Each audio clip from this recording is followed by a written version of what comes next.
Hello बच्चों, हाल ही में launch हुई एक web series IC-814 Kandahar hijack बहुत सुर्खियों में है।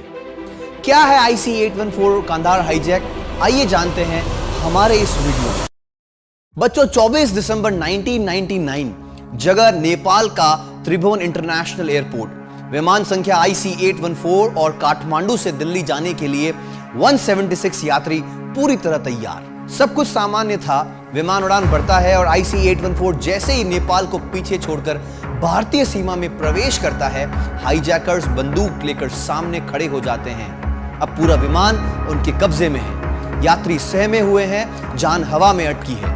हाईजैकर्स एक के बाद एक अपनी योजना के हर कदम को अंजाम देना शुरू करते हैं। शाम के लगभग 4:40 हो चुके हैं। विमान भारतीय क्षेत्र में पहुंच चुका था।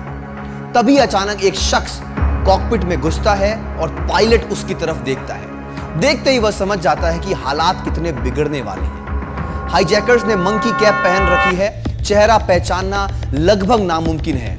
उसके एक हाथ में रिवॉल्वर और दूसरे हाथ में ग्रेनेड है। यात्रियों के साथ में मारपीट होती है। माहौल में हर तरफ तनाव ही तनाव है। कहानी में बड़ा ट्विस्ट आता है जब पता चलता है कि विमान में इतना ईंधन नहीं है कि हाईजैकर्स अपने मंसूबों को अंजाम दे सके। फ्यूल भरवाने के लिए हाईजैकर्स ने सबसे पहले लाहौर एयरपोर्ट का रुख किया, लेकिन अथॉरिटी ने एयरक्राफ्ट को लैंड करने की परमिशन नहीं दी। इसके बाद प्लेन को अमृतसर में उतारा गया, लेकिन कुछ दिक्कतों के चलते फ्यूल नहीं भरा जा सका। इस दौरान एयरपोर्ट को सील किया गया।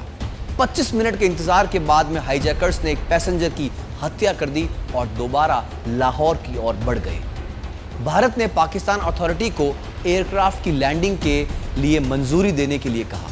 पाकिस्तान कमांडो से घिरे लाहौर एयरपोर्ट को सील कर दिया गया और प्लेन की लैंडिंग हुई। यहां प्लेन में फ्यूल डाला गया। यहां से प्लेन ने काबुल के लिए उड़ान भरी, लेकिन काबुल और कांधार में रात के वक्त लाइट्स का सही इंतजाम नहीं होने के चलते इसी एयरप्लेन को दुबई डाइवर्ट कर दिया गया।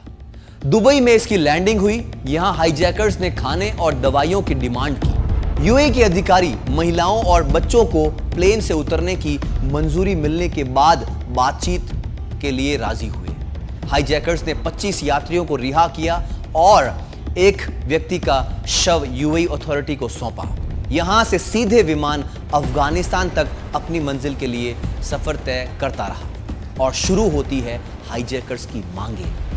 विमान के हाईजैक होने के कुछ घंटों बाद ही शुरू होता है हाईजैकर्स की मांगों का सिलसिला।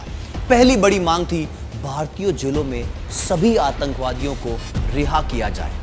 दूसरी मांग 200 मिलियन अमेरिकी डॉलर की फिरौती। कई दिनों तक हाईजैकर्स और भारतीय सरकार के बीच में बातें चलती हैं। 31 दिसंबर तक विमान अफगानिस्तान के कंधार हवाई अड्डे पर ही रहता है। लगभग 7 दिन हो चुके हैं। केंद्र की तत्कालीन अटल बिहारी वाजपेयी सरकार में विदेश मंत्री जसवंत सिंह 3 आतंकवादियों को लेकर कांधार पहुंचते हैं। ये 3 आतंकवादी थे मुश्ताक अहमद जरगर, अहमद उमर सईद शेख और मौलाना मसूद अजहर। घटना ने पूरे देश को हिलाकर रख दिया। दुनिया भर में यह सबसे बड़ी खबर थी। भारत में विरोध प्रदर्शन शुरू हो गए। सरकार तनाव में थी। मौजूदा राष्ट्रीय सुरक्षा सलाहकार अजीत डोभाल ऑपरेशन कंधार का हिस्सा थे। हाईजैकर्स की सभी मांगे तो नहीं मानी गई, लेकिन यात्रियों को सुरक्षित सौंपने के बदले भारतीय जेल से 3 आतंकवादियों को छोड़ने का फैसला लेना बहुत भारी पड़ा। सरकार के इस फैसले की आलोचना भी हुई, लेकिन यात्रियों को सुरक्षित लाने की पूरी कोशिश की गई। सरकार और हाईजैकर्स के समझौते के बाद 8 दिनों तक बंधक रहे 155 यात्रियों की रिहाई हुई।